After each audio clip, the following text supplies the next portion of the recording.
I would like to call to order this planning board meeting of March 4th, 2021. And we will start with the Pledge of Allegiance, all together now.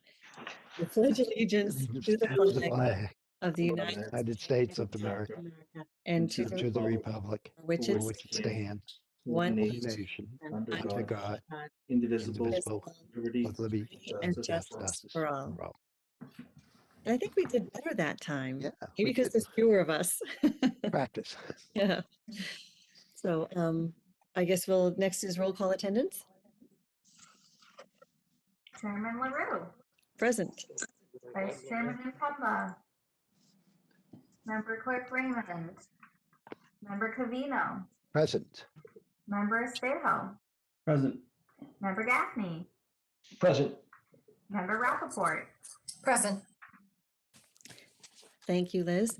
The Town of Burlington will be holding the March 4th, 2021 Planning Board as a virtual electronic meeting due to the current state of emergency due to the COVID-19 virus.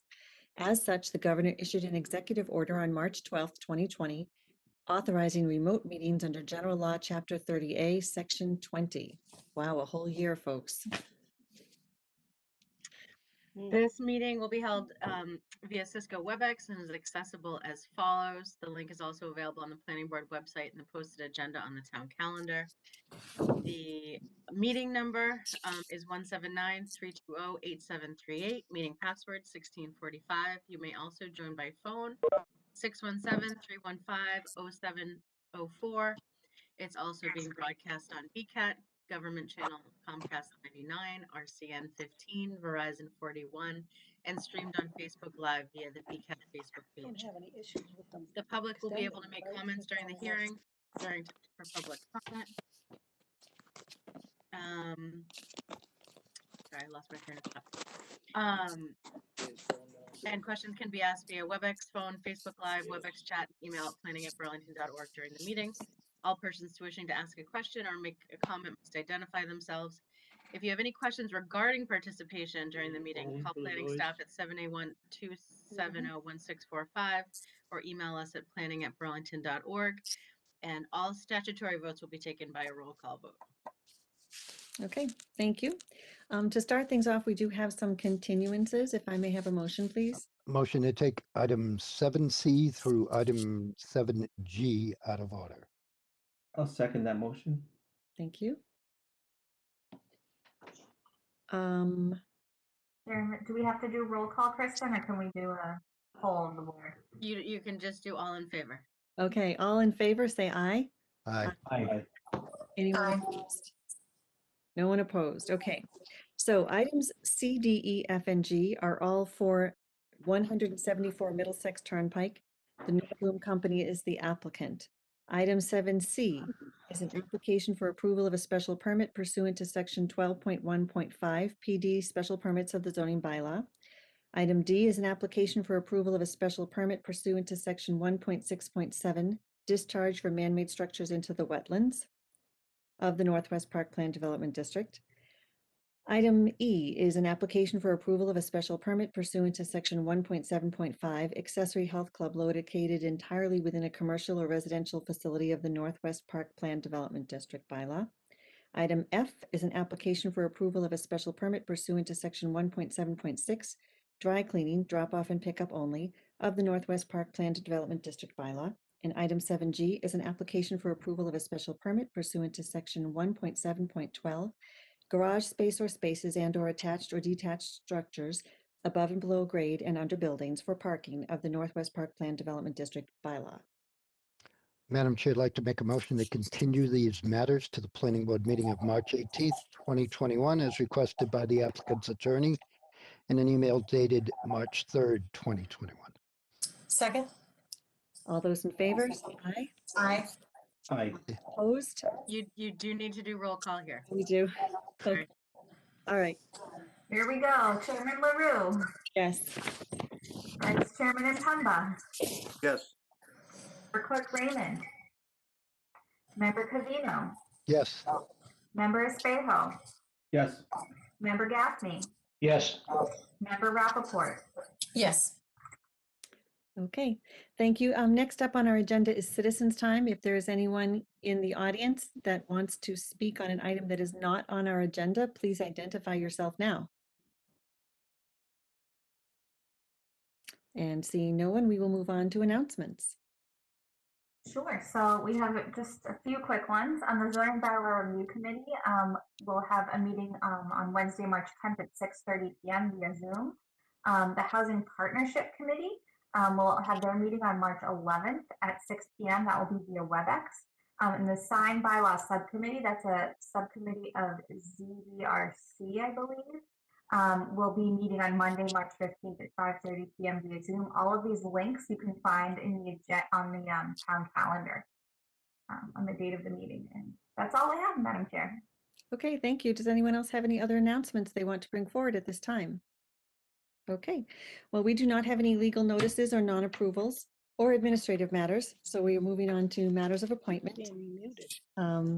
The first matter is item 7A, a public hearing, application for approval of a special permit pursuant to section 3.7 restaurants of the New England Executive Park zoning provisions.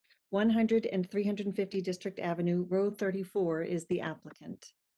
And who is here tonight representing Row 34? I am here, Madam Chair. It's Attorney Mark Vaughn with Reamer Bronstein.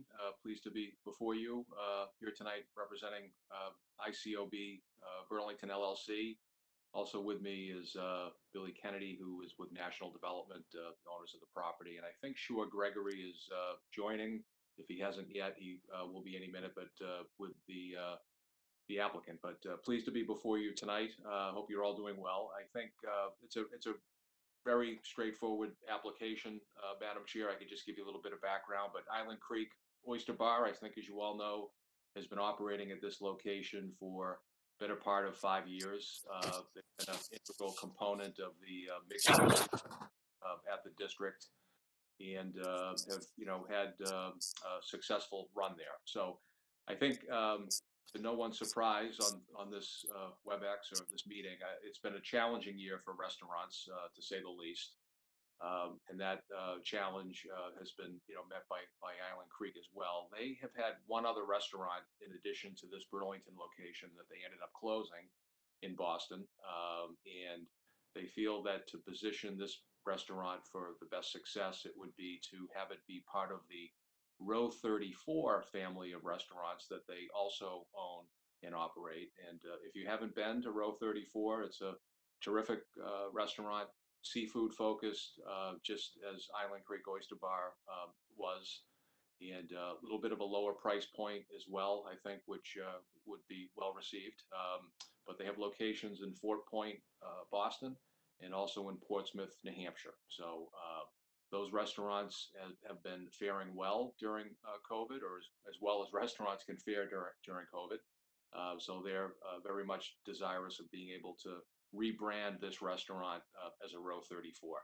There would not be any changes to the seat count or really any modifications other than some cosmetic upgrades to the interior to have it be a little more consistent with the Row 34 brand and image. But the seat count not being changed, they're not looking at expanding the outdoor patio area or anything, but living within the confines of the prior approval that's been granted by the board. So the reason we're here, I think, as the board may understand, is that quite often you do put a condition in your approval that if there's any change of operator, that we would need to get an amendment to the special permit. So I think this one's a little bit borderline, to be honest with you, since it's the same ownership, but it's a different technically name. But we felt that the proper way to handle it would be to come through the board and just get an amendment to the special permit. So I know Shore and his team have been very happy about being part of the Burlington community for the past 4 or 5 years, and look very much forward to being able to continue to operate a successful restaurant here. So with that, be happy to answer any questions or address any comments you may have. So thank you. You're on mute, Barbara. Sorry about that. Thank you, Attorney Vaughn. Kristen, did you have anything you wanted to add? Not really, other than just saying that Mark is correct. It's really not much of a change. It is a partial ownership change in terms of the folks involved, as well as a name change, and that's why, kind of really wanted to make sure we were going through the proper process and there was no doubt of, any questions of moving forward with a different restaurant kind of brand and model. So that's why they're here. Nothing else is changing. So we feel comfortable moving forward with this application, and we do have a decision drafted for your review Okay, and all potential right. action. Thank you. Because this is relatively straightforward, I'm just going to ask if any of my board members have questions, please raise your hand or identify yourself and I'll call on you. I don't think we need to go through the whole list unless people have pressing questions. Anyone? Barbara, I just had a comment. Did we address the parking spots in the back that have been designated? Is that's Island Creek that had designated those spots, right? I think they were for the, I forget what Yeah. the new taco place was there. Right, No, it's something we should discuss now. okay.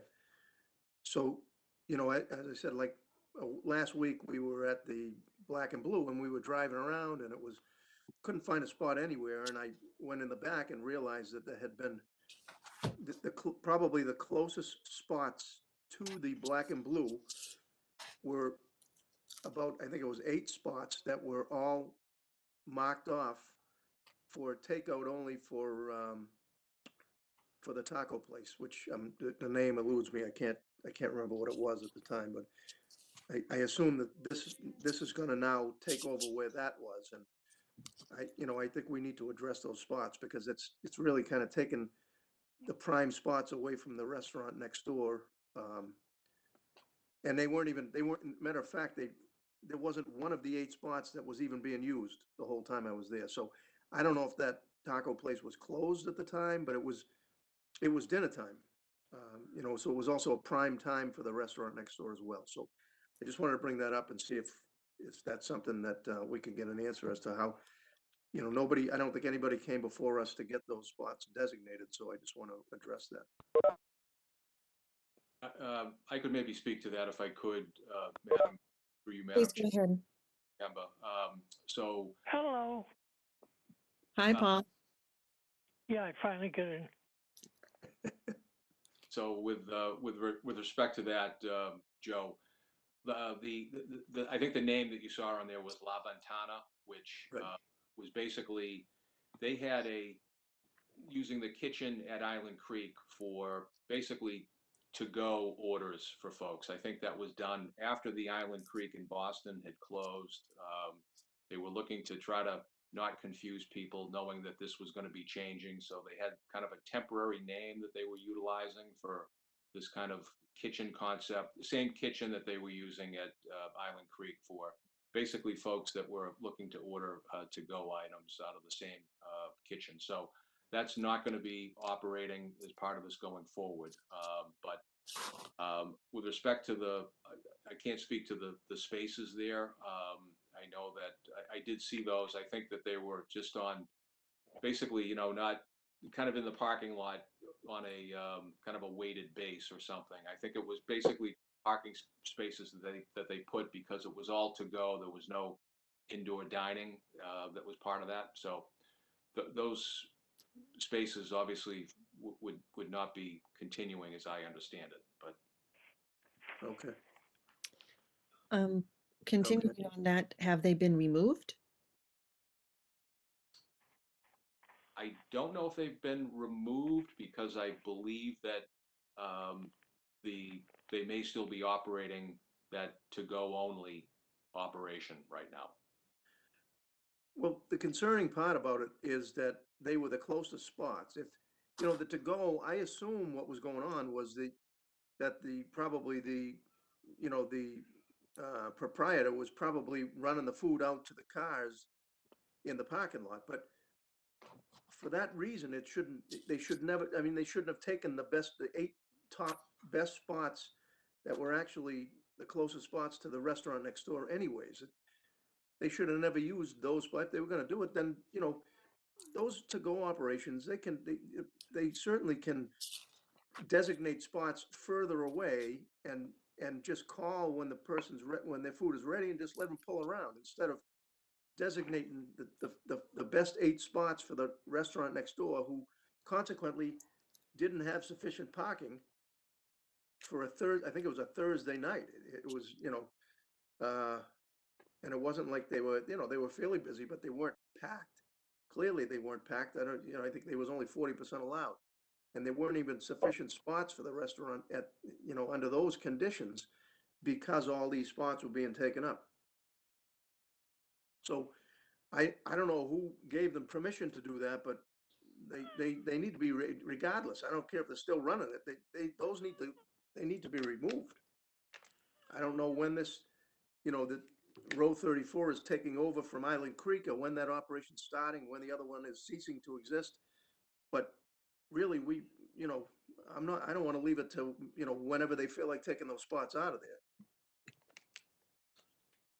It's just not fair to the Black and Blue, which I think is a phenomenal restaurant, but you can't even get sufficient parking, you know, as a result of that. Okay, it's certainly something I can look at. Billy, do you happen to know the number of spaces right now that were designated on that temporary arrangement for that?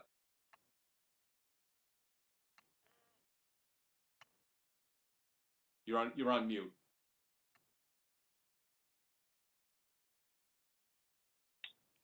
I'm not sure the total count off the top of my head, but from what I understand, the purpose of those temporary spots was for contactless takeout pickup for the, you know, quote unquote ghost kitchen that Island Creek has been operating out of the Island Creek Oyster Bar building. Right. I'll tell you, there were 8 spots. I mean, at least I counted 8 spots, unless they had some other ones elsewhere in the parking lot, but they had the best 8 spots in the lot. And, you know, there's a lot of restaurants that are doing takeout. I know, if, you know, Yard House is doing takeout, but they don't have 8 designated spots. They do a lot of takeout. You know, I think they do it a little bit better. They say, you know, pull up on the side. They bring the food out, and you just get it and you go. In other words, it just doesn't seem the most efficient way to do things, to just tie up 8 spots, especially, again, you know, it was dinner time that I was there, and I don't know if the taco place was even open, but not one of those 8 spots had been taken. So there were 8 of the best spots for that other restaurant completely empty and not being used at all. But yet people were afraid to use them because they had names, the names were written on it. So you'll see a condition in the special permit that gets at not specifically designating name specific spots. That certainly 15-minute spots, pick up, take out, whatever type of language you want to put on them, but it's and then for us to work out with you guys where those are designated, whether it's for pressed or for this or for Black and Blue or for whatever, but just so to make sure that people understand that you're not all of a sudden carving out tenant specific spaces that are in a shared parking area that no one else can really use. But I haven't addressed anything that's going on now, but I'm sure that, and I don't know if you want to add either a condition or just an agreement from this discussion, that the space, if there's 8 spaces, I mean, 8 spaces, I would agree. For the takeout discussions, 8 spaces is a pretty high number for that type of activity. But if you want to leave it to work out among the chair or any other designee of the planning board and the applicant, for the spaces that exist now, not associated necessarily with Row 34, we can certainly work to do that if that's okay with the applicant and the chair. But for the Row 34, we certainly want to come up with a plan for those takeout spaces and not have a whole bunch of takeout for all the different restaurants in the district, similar to the discussions we've been having at the mall. So so anyway, so in the longer term, it's designated in the special permit. In the short term, Madam Chair, you can decide what might work out to coordinate what to do, but Right. 8 spots unused in prime parking, I agree is problematic, but I'm sure we can work something out. Well, let me ask a question. Mr. Kennedy, is it within your authority to move those spaces? The authority of the ballasted temporary spaces. Yes. Well, Shore just joined a minute ago, so I think he might be able to provide maybe a little color on Yeah, the spaces as well. Okay. sure. Sure, I don't know what you've heard on the discussion, but let me just try to frame it. So, the little bit of a concern relative to, I guess there's 8 short-term to-go parking spaces for the interim operation that you've been having out of the kitchen there, La Ventana. So the question is whether, is that still operating now? Do you need all those spaces? Because they're, kind of taking up some prime spots that I didn't know if you're still operating that interim arrangement there, if you could maybe speak to that. Sure. Yeah. Thanks, Mark, and apologies to everybody for the delay on my end. We are still operating, but I think our thought on it when we first opened the Ghost Kitchen was really when there was very little vehicle traffic. So certainly our position is to only take up space that we really need, but make sure as many spaces are available as possible. So I think whatever the town is comfortable with us reducing down to, while just trying to accommodate the realities that we do have more vehicle traffic of people stopping temporarily to pick up food and then exiting the district, we're happy to do what the town feels is best. This is Barbara. Again, I think it's not just the number of spaces, it's also the location of the spaces. We understand with this type of business, you need to have spaces for people to pull in and pull out, and they aren't staying for long. But they don't need to be the very prime spaces for both this restaurant and also for the next door restaurant, Black and Blue. So I think there's really 2 issues. We want to move the spaces a little bit further away from the door and then also reduce the number of them. And since it's temporary, it should be easy to move, right? Yeah, I think that would be fine. They're not, permanently placed in the cement or anything. So we'd be happy to work, with the Kristen, the planning director, and you, Madam Chair, to determine appropriate location and amount. So. Okay, thank you. Joe, are you comfortable with that? Yeah, I mean, but I would like that, I mean, my request would be that it happen now and not as part of the permit, when row 34 takes over. Right. And again, we're not trying to make it difficult on the business that's in there. What the concern is that there's a way you could do it without tying up all those spots. And, even what should have been done was they should have actually had known their hours of operation. They could have even put that, or would have helped somewhat, because I don't think they were even operating when that, but people don't know that. They just think those 8 spots are always, in use. So, Okay. again, my request would be that it be done immediately and give a little relief to the business, especially now where the governor has opened up to 100%. I think that Black and Blue and the other restaurants are going to need, parking spots more than ever now. So. To that end, Mark, sorry, Attorney Vaughn, how about if you contact our staff tomorrow when we set up a phone meeting for Monday, and we can address it then? How's that sound? That's perfectly fine. Yes. Okay, thank you. All right. Anyone else on the planning board have any questions on this matter? Okay, I'm sorry? Did someone speak up? I got my hand raised there, Barbara. I'm sorry, I didn't see your hand raised. Please go ahead. Yeah, I would kind of agree with that, and maybe to continue with what the plan director had talked about with language, not only on this one, but with all other applications, to have a standard language about changing the parking situation, whether it be temporary in this case or full-time spaces, because we've gotten into that quite a bit lately. The amounts of spaces, the location. So I'm not sure what language you're talking about, Kristen, but I would probably, as you know me, err on the side of being a bit more prescriptive in the language versus being wide open on not putting that language in. Because again, when history has shown that if the language is softer and not prescriptive, then the allowances are taken. And here we're getting into issues here on a number of different places. And so if the language could be somewhat concrete, that any changes in the parking, whether it be temporary, pickup, anything like that, be brought before the planning board. It's a change of parking spaces, which, we spend a lot of time on in each application, right?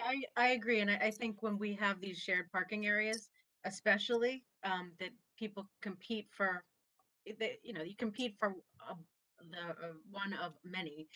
When you start carving them out for tenant specific, it kind of starts to shatter the healthy dynamic of that shared spaces. So, we understand pickup is important and short-term spaces and things like that to have those in the mix. But how that works in that shared parking, I agree with you, is very important. And you can't just start putting signs up to take away from those shared spaces to have the whole dynamic work.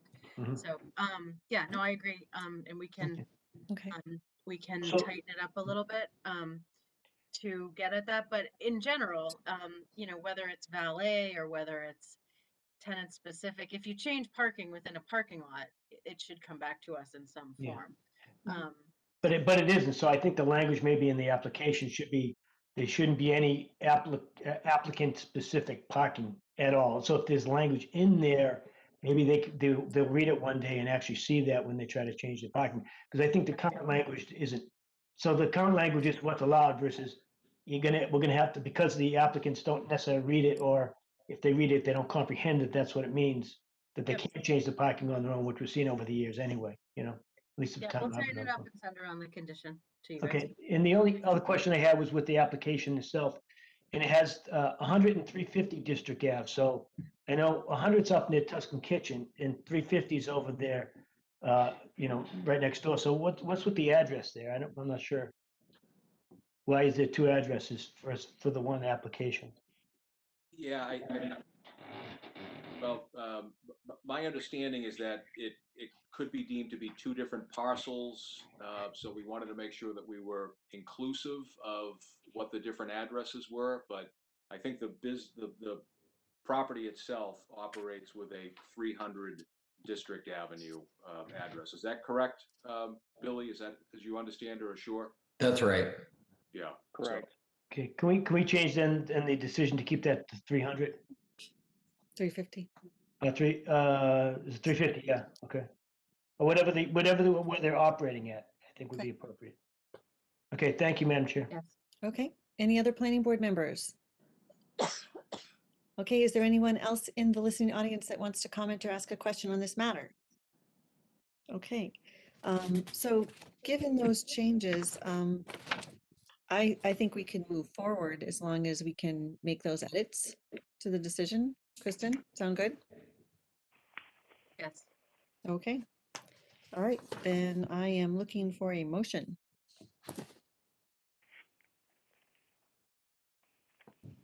Anyone? I'll make the motion here, Bill. I'll do the motion to approve the request of Road 34 for a special permit pursuant to section 3.7 restaurants of the New England Executive Park zoning provisions of the town of Burlington to allow for the renaming and partial ownership change from the Island Creek Oyster Bar to Road 34. No exterior changes are proposed.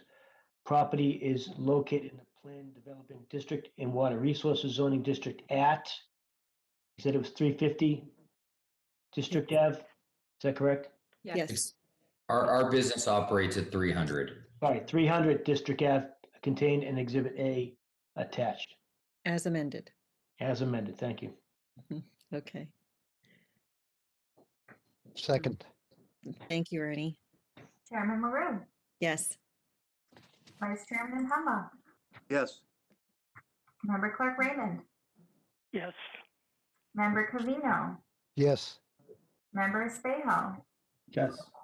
Member Gaffney, Yes, Member Rappaport, Yes. Okay, thank you, and we wish you all the luck with row 34. Thank you very much. Thank you. And so, Mark, if you could reach out to staff tomorrow, we'll set something up for Monday. Sounds good. Thank All right. you. Thanks. Okay. Thank you. Okay, next on our agenda is item 7B, a public hearing, application for approval of a special permit pursuant to section 4.2.6.2, convenience food stores, drug stores, retail stores for sale of beauty and health aids, smoking supplies, periodicals, none with the sale of food intended for consumption on the premises of the zoning bylaw. 207 Cambridge Street, Indian Food Market LLC is the applicant. And who's here representing Indian Food Market? Hi, my name is Devendra Patil, and I am representing India Food Market. Welcome. Thank you. So why don't you tell us a little bit about your business and what you're planning to do? Okay, sure. So we started in 2019, September 2019. Existing store is about 5,000 square feet. Now the Burlington Auto Store, which used to be next tenant, has moved from Burlington to Bedford, so the space was empty, and it was a good opportunity to expand into. We do mostly the Indian groceries. Some of our business is now online because of this COVID thing. So we do local deliveries, surrounding towns, Burlington, Winchester, Bedford, Lexington, and so on. So we need this additional space. Some of it will be used as a retail, and some of it will go as a storage space. So that's where we are trying to expand it. The business remains same.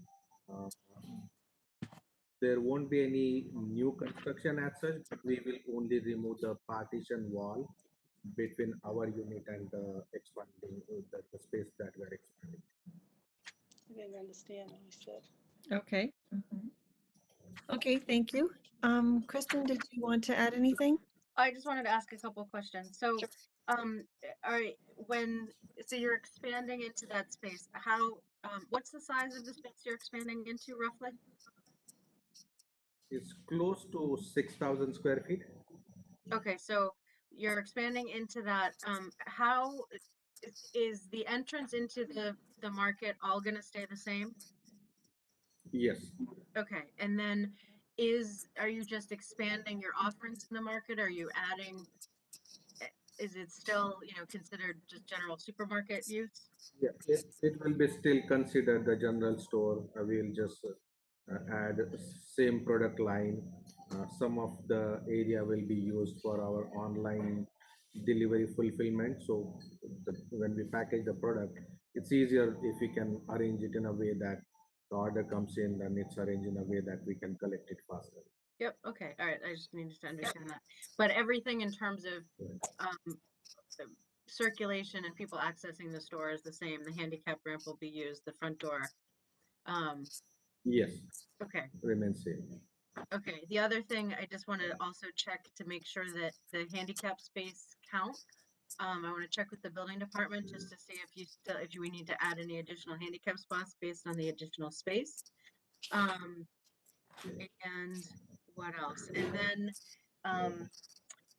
for the board and for the property owner, we have been discussing there's quite a significant drainage issue that exists from coming off this property into the street. It's not caused by the supermarket or grocery store being in the space, but it is a significant concern.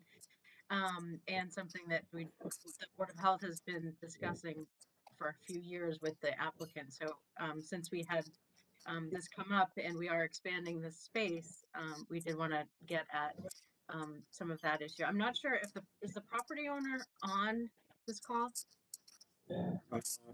Move from the property management office was to join.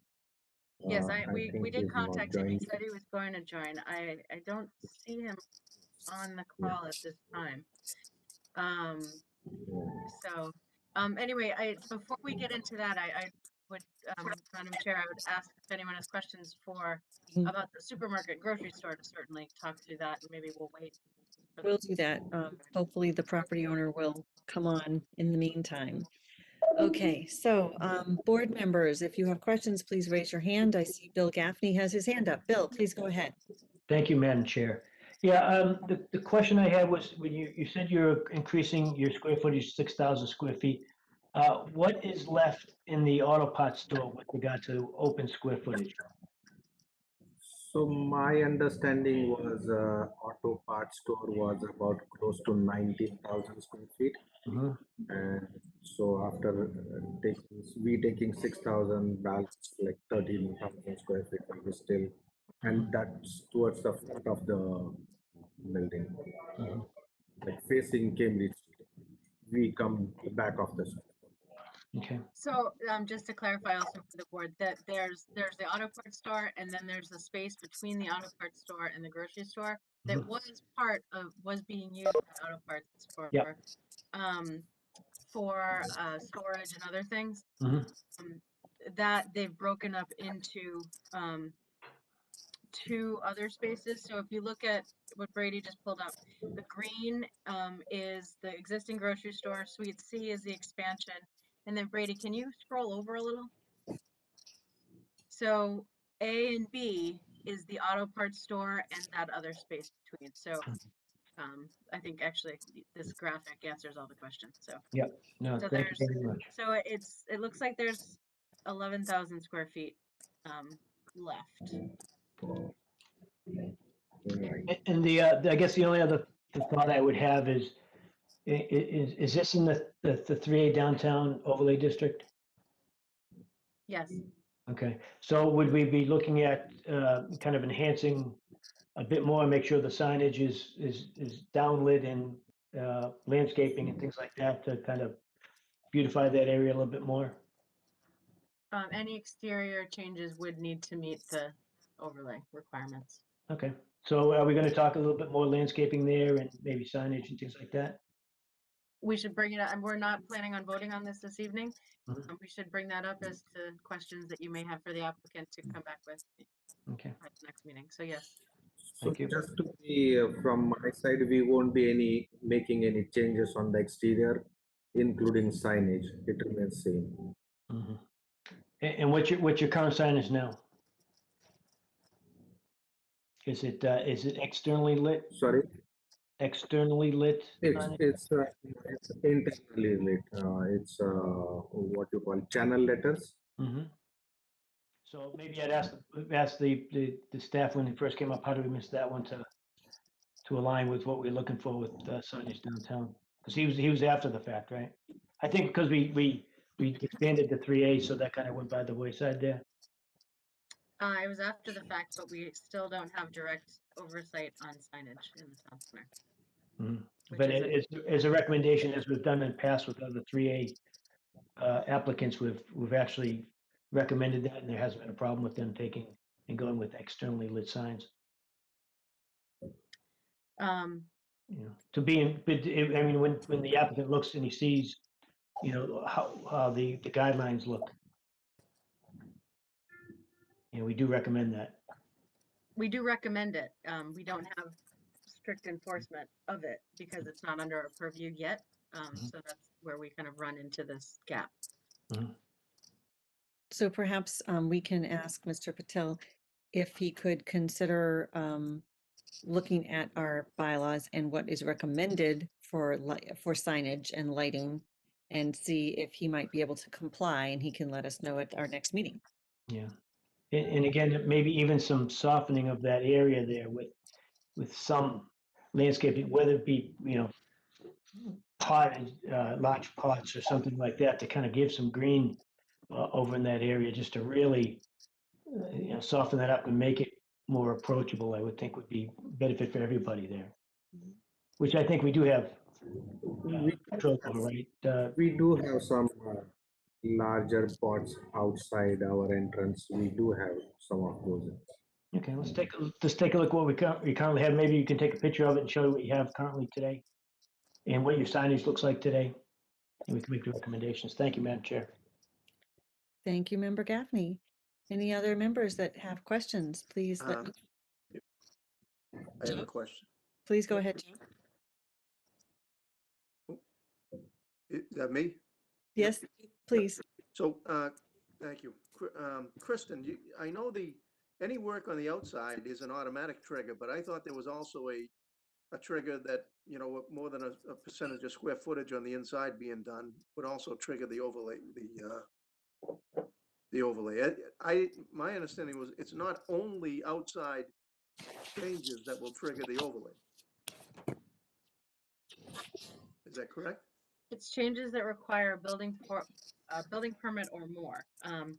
If, you're entertaining a special permit here, you would directly get at the overlay. If there was a change outside, it automatically, so if you're changing the awning, or you're changing the Right. facade, or you're changing whatever. All outside automatically, but I think there's also other triggers and with just internal changes, if they exceed a certain.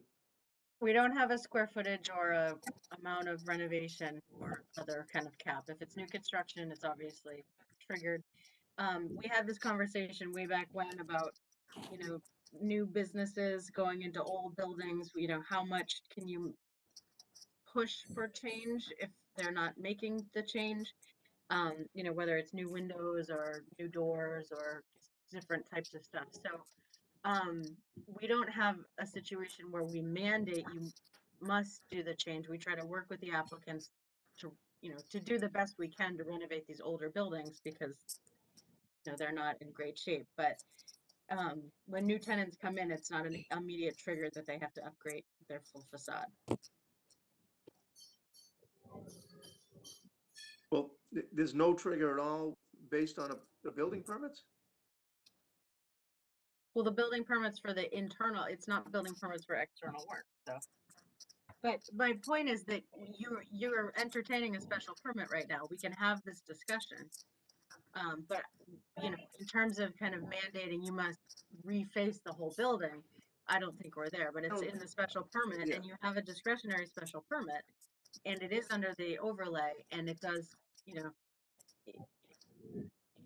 the special permit being a use for a grocery store in a underlying, well, actually now it's BG, but it was an IG zone.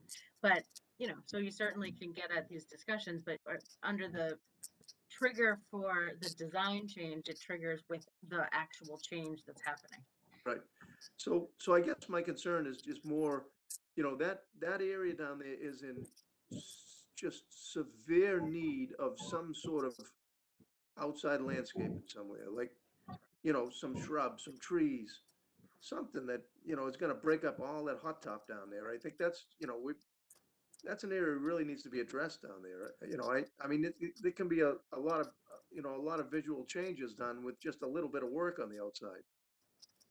I mean, I think we need to request some landscaping in there, some trees and some shrubs, and maybe cut out some of the hot top and plant a couple of trees out there. Yeah, I would agree. I wish the property owner was on. And I also think some of these uses, whether it's the Indian restaurant down the end or even if there's any takeout, if there's any grab and go from this grocery store, any outdoor seating or picnic tables or something like that. Tables or for the area. Right. Okay. Any other board members? This is Paul Raymond. I just want to say, Joe, my description of that area would be bleak. Yeah, that's it. You're right. And you're being very kind, Paul. That's for sure. Madam Chair? Yes, Ernie, please. go ahead. Yeah, this is Ernie. I'd be reluctant to vote on this application at all. I know we're not doing it tonight. We'll be doing it next meeting, but I'd be reluctant to vote on it at all unless there is a representative of the landlord available to discuss these items with us. I completely agree with you, Ernie. I think we need to make sure that at our next meeting that Okay. Ernie will be present to discuss these improvements, but also to discuss the drainage issue. Right. Thank you.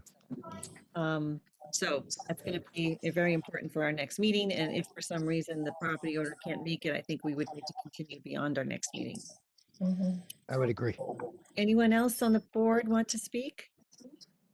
No, I know we have a neighbor here that would like to speak on this issue. Could you please identify yourself with your name and address and then go ahead and speak? Sure. This is Deborah and James Walker with Direct Abutters. We live at the end of 18 Woodcrest Ave. We have been dealing with the drainage issue for the last 40 years, and it's atrocious. A lot of the land is washed away. The town did come out this past summer, late fall, and tried to do what they could to redirect the water from my front lawn. We used to have a swimming pool out there every time it rained. But the main reason that we're speaking out tonight is the noise that is coming from the compressors at the grocery store down there and the lighting they have and the shed thing that they built out back that I don't even know if it's legal or not, but they put a platform out there with 4 compressors that I have to keep my window shut in the summertime because of the noise. And lately, they've been leaving the lights on that I have to keep my blinds shut because they're so bright. And this is behind the building. And it's just atrocious. You talk about the front of the building, you should see the back. But my main thing is whether they were going to add any more compressors or anything like that, but I did hear they weren't.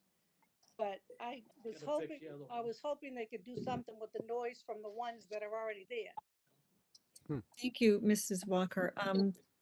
Could the applicant please address what this structure is and why there are compressors outside and why lights are on in the back during the night?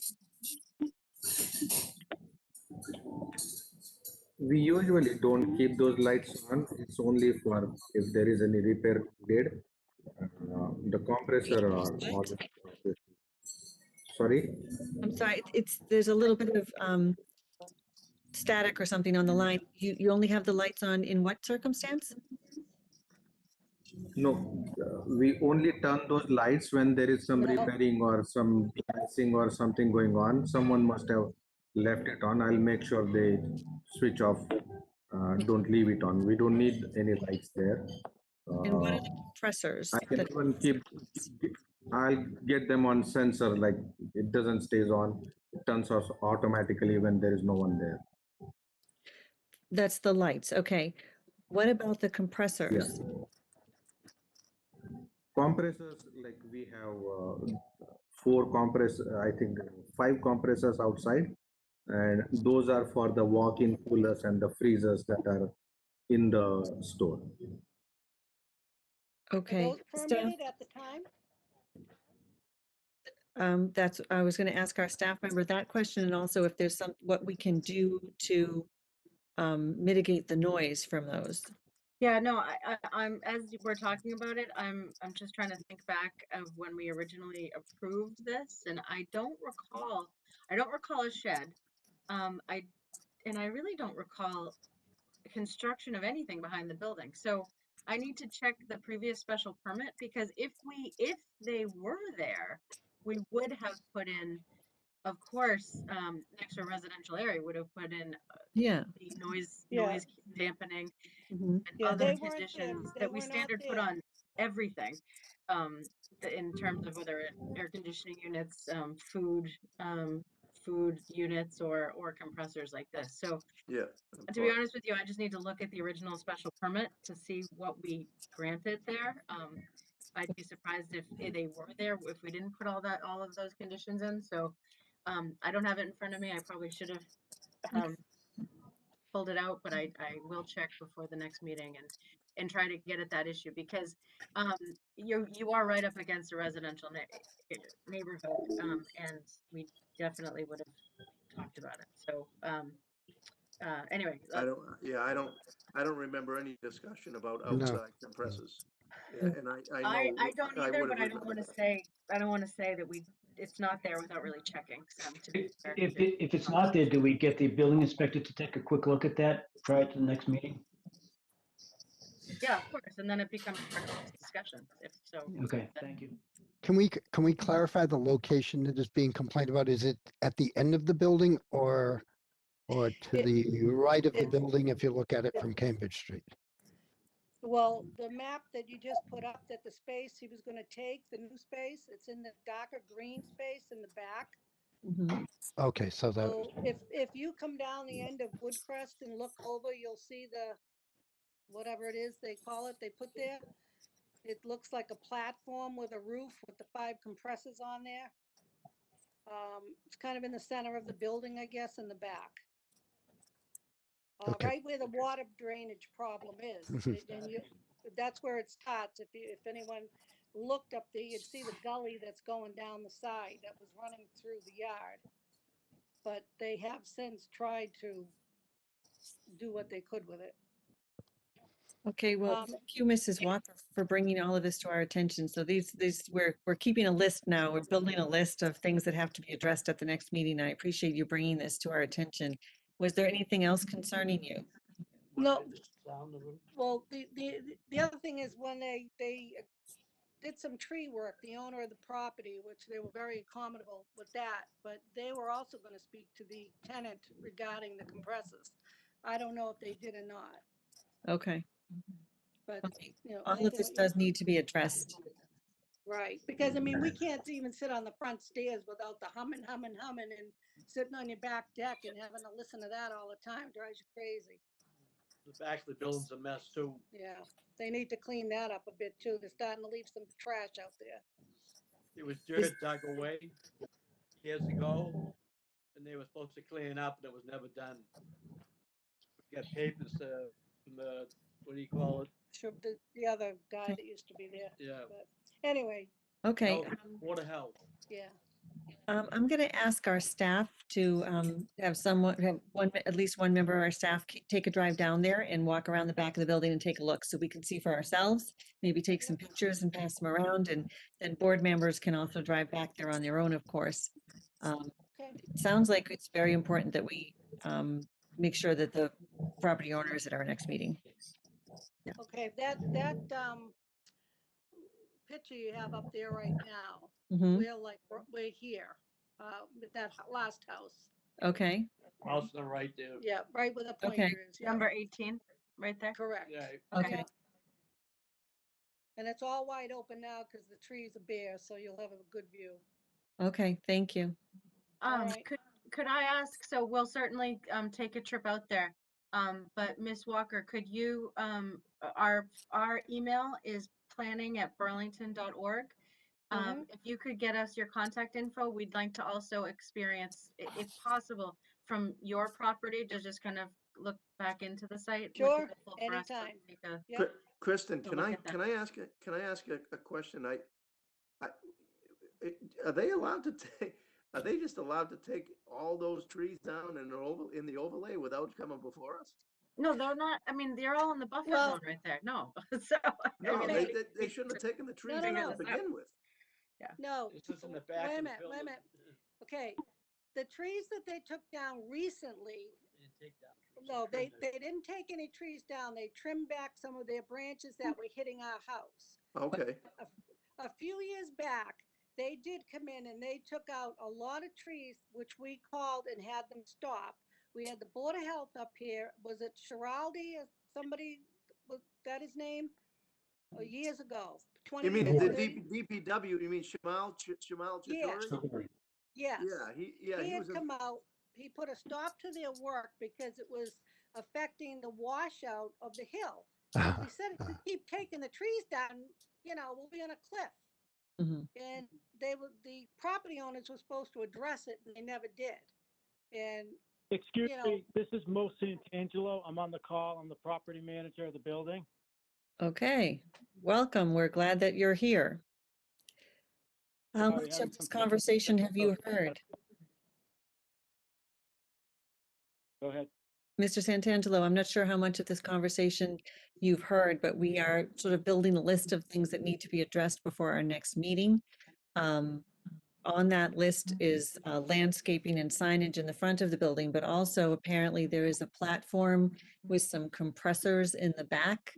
I'm not sure if that's ever been approved, so we need to discuss whether or not that's allowed and also even if it is allowed, noise mitigation, and apparently some problems with trash and cleanup and And structure. Yes, and there may be a structure that was not approved. So it sounds like there's a lot we need to take a look at. We're probably gonna, maybe we should have a quick site visit down there so we can see what's going on. Sure. And, I and there's can do also some- a drainage issue, which I think you are aware of. That's right. The drainage issue is being addressed. And that is something that we are planning on doing this spring. Have you submitted to our team, our office, how you're planning to address the drainage issue? We have an engineer site plan that was approved by Mass DOT. And right now I'm just working with my landscaper contractor to come up with a project scope off of that site plan. Mm-hmm. So we're working on that as we speak. Okay, well then sounds like it's probably also a perfect time for you to address landscaping in other parts of the property, which we had been discussing earlier, I think, before you came onto the call. Sure, yeah, I probably missed that, so whatever needs to be discussed. I think your idea of meeting someone out there for a site visit's fine, we can do that. Okay.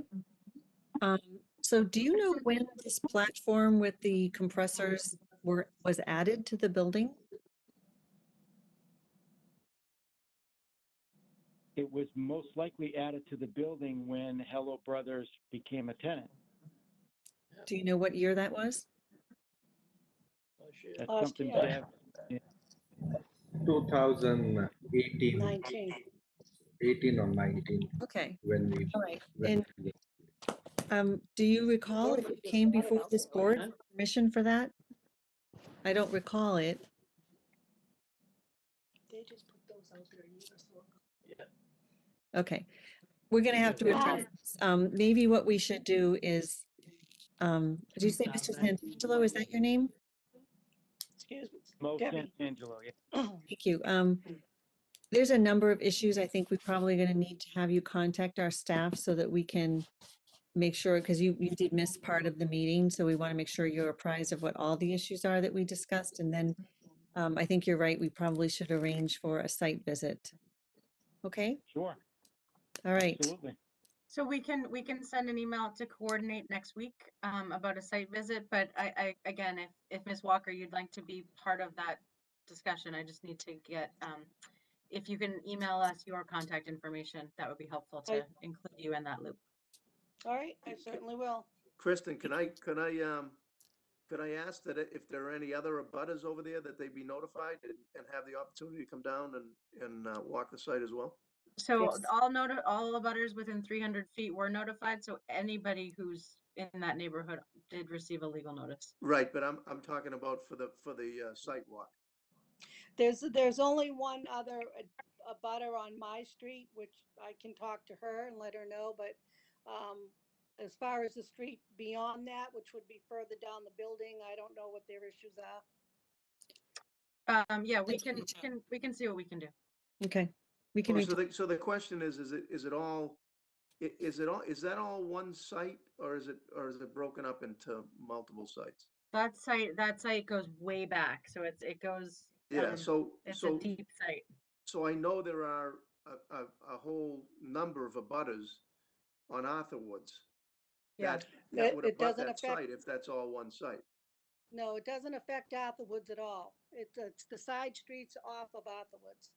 No, but if my point is, if this is all part of the same site, they Mhm. would be abutters as well, and they drive by it on a regular basis. So anybody Correct. who isn't a butter should be notified of the sidewalk, because I think, Yeah. everybody has to drive by this, going to their house. Mhm. And if you're in a Right. butter, you should have the ability to have some say in this, or at least understand what's going on. Right. Yeah, but we'll take a look at and try to coordinate. okay, Thank you. all right. Are there any other planning board members or members of the audience that have questions or comments before we continue this to our next meeting? Okay, seeing no one, we're going to continue. In the meantime, we'll set up that site walk. Thank you, Mrs. Walker and Mr. Walker, for being present tonight. Thank you. Thank you. Thank you for your I'm time. waiting for a motion. Madam Chair, I'd like to Motion make a, continue. Yes, please. Make a motion to continue this matter to the planning board meeting of March 18th, 2021. second, Chairman LaRue, Yes. Vice Chairman Impemba, Yes. Member Clerk Raymond, Yes. Member Covino, Yes. Member Espejo, Yes. Member Gaffney, Yes. Member Rappaport. yes. Okay, thank you. And we'll see all of you again before our next meeting on the 18th. The next item on our agenda is minutes. And we are doing great on our minutes, by the way, team. Thank you, Brady. We're thrilled to be so caught up, which was not always the case in the past. So it's going great. And I can't say minutes without Dawn. Dawn has been Dawn, yes. Is she fantastic. here? I can't see She her. is on vacation this week. She's going to transcribe from Okay. from the video, but she is going to watch the video. Okay. and Thank you, Dawn. You're has doing a been great job. fantastic. Brady as well, but Dawn Yes, also. Dawn and Brady are both doing a great job on this. So hopefully our members have had a chance to review the meeting minutes of February 18th, 2021 and are ready to vote. Is there anyone who cannot vote?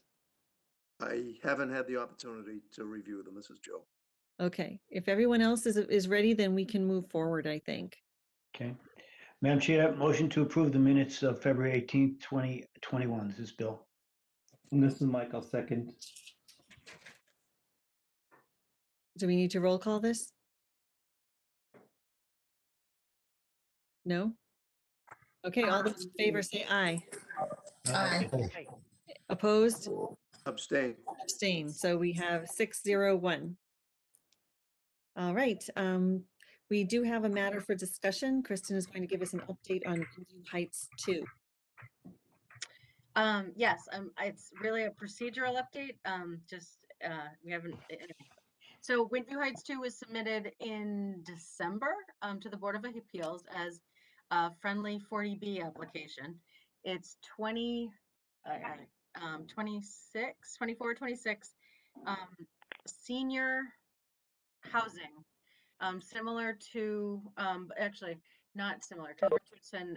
So it's at the end of Richardson Road. The technical address is 35 Mountain Road. It's not access from Mountain Road.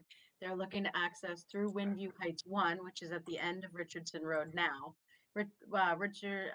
Windview Heights 1 is kind of a townhouse style development. This is proposed to be more like the project next to Building 19, the old Building 19 at 160 Cambridge Street, where it's a flat style elevator parking underneath type style building.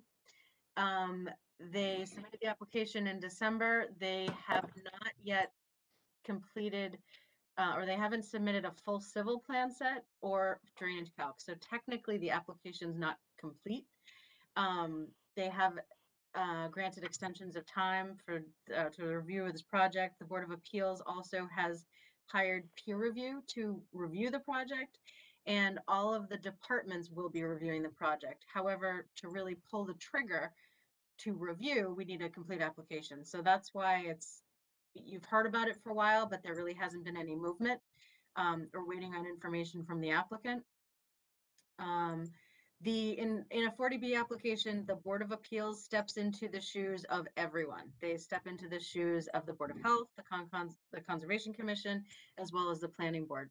They do not technically have to come in front of us. However, the Board of Appeals have asked for a recommendation from departments as well as from departments and boards. So what will likely happen once they submit their full application, will begin review with departments. The peer review will begin review. We will bring it to you with all of the information for you to comment to the Board of Appeals. The applicant may decide to come to the planning board to present, but nonetheless, you will have an opportunity to weigh in and offer comment to the Board of Appeals. There's also 2 easements that exist. One easement from the end of Richardson to Windview 1, and another easement that goes over Windview 1 to access this site, Windview Heights 2. There is a legal opinion underway from the applicant as to those 2 easements. We're awaiting that coming in. The chairman of the Board of Appeals certainly wanted to get that question answered before we move too much further, but we still don't have drainage calculations and some other information to go forward. So that's the status of the application. Again, I know people are hearing wind of it. The Board of Appeals have had 2 hearings. The first was really just kind of opening. The second, they voted to have the peer review look at the application, and I think they're up at next Tuesday. However, I'm not sure if they're going to be continuing from that meeting again, since we really haven't started a process of review. So that is the status of Windview Heights 2. Just wanted to give you guys an answer for the people who might be calling you. It's not in front of us. We don't have a formal request for comment, but because it does ask to waive many of the zoning provisions, it also waived Board of Health provisions and Concom provisions. I think they're looking for guidance as to if, because they have to make a determination if those waivers, they should be granting those waivers, which honestly, without more information, it's hard for me to even give you an initial comments at this point. Okay, thank you, Kristen. Madam Chair? Yes, I don't know if we have to do it formally, but can we, and I'm sure our staff will, but can we encourage our staff to give the Board of Appeals whatever help they need?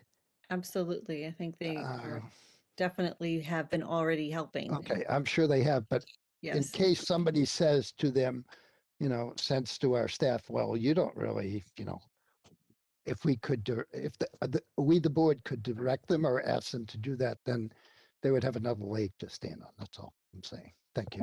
Thank you. That would be helpful. okay. Do we need to make that formal, or can we just tell you that now? I don't think so. I think Okay, I all mean, right. I've been working with Mike Murray and Michael Murray and council on kind of coordination of this project. And since through the planning department, we coordinate most of the department comments in that process. So it's just kind of natural for us to assist in that way. Okay. All right, sounds good. Does anybody have any other new business that they want to bring up? No, okay. All right, let's see, what time is it? 8:40, 8:07. Wow, we're doing great. 8:07. Madam Chair, can I make a motion? Hold on 1 second. I know you. So you do have a heavy meeting on the 18th. We are starting at 6. We will start talking about the zoning amendments that have been submitted and rezonings. We will get a full summary of those next week. Okay, thank you. Brenda, you're up. Now you can. Madam Chair, I'd like to make a motion to adjourn. Second. Thank you. Chairman LaRue, Yes, Vice Chairman Impemba, Yes. Member Clark Raymond, Yes. Member Covino, Yes. Member Espejo, Yes. Member Gaffney, Yes. Member Rappaport. Yes. all right, thank you, everyone. Good night. Have a good night. Have a Thank good night. Good night. Safe. everyone.